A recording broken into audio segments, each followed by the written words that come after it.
ये दुकानदार मेरे साथ इतनी बड़ी धोखेबाजी कर देगा, मैंने तो कभी सोचा ही नहीं था। आजकल ये स्कीम बाजार में धड़ल्ले से चल रहे हैं, बोलते कुछ और है मिलता कुछ और है, तो ऐसे लोगों से बच कर ही रहे।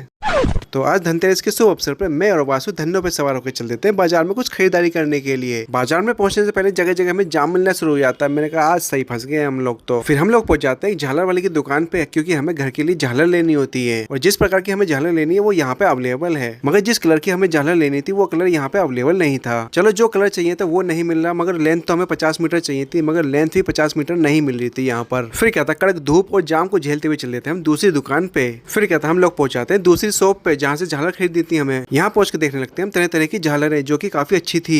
मगर हम लोग तो घर से जो डिसाइड करके गए थे हमें तो झालर वही लेनी थी, उसके अलावा और कुछ नहीं लेना था। ये वाला बॉक्स 50 मीटर की लेंथ बोल के और 30 रुपए मीटर के हिसाब से बेच देते हैं ये हमें, और हम भी इन पर भरोसा करके पन्नी में पैक करा के और 4 कनेक्टर लेके चल देते हैं अपने घर के लिए। फिर याद आता झालर लगाने के लिए क्लिप तो लेनी पड़ेगी, तो हम क्लिप भी ले लेते हैं साथ में। सामान खरीद के वापस से घर जा रहे होते हैं, इतने में घर से फोन आ जाता है कि घर आ रहे हो तो दंत कांति पेस्ट और एक घी का डब्बा लिया ना, वो भी पतंजलि स्टोर से। हमने कहा ठीक है लेते आएंगे। फिर घर पहुंच के झालर की नपाई करना शुरू करी तो पता चला कि 40 मीटर है, 10 मीटर कम है। मैंने कहा आज तो लग गया पक्का बड़ा वाला चूना। तो आज तो 10 मीटर झालर का नुकसान हो गया, पैसा भी गया और मजा भी नहीं आया। मैंने कहा इसका तो सत्यानाश ही होगा पक्का दुकानदार का। फिर क्या था, बड़ी दोपहरी में झालर लगाना स्टार्ट कर देते हैं। मैंने कहा अब जो होगा देखा जाएगा। फिर मैं ये हथौड़ा ले आता हूँ उस दुकानदार का सर फोड़ने के लिए, नहीं रे बाबा गिट्टी ठोकने के लिए झालर की। अब छत पे झालर लगाने के बाद बारी आती है टेस्टिंग की कि झालर जल रही है या नहीं। मगर इधर तो ये स्विच ही खराब पड़ा है। मैंने कहा इसको भी चेंज करना पड़ेगा रे।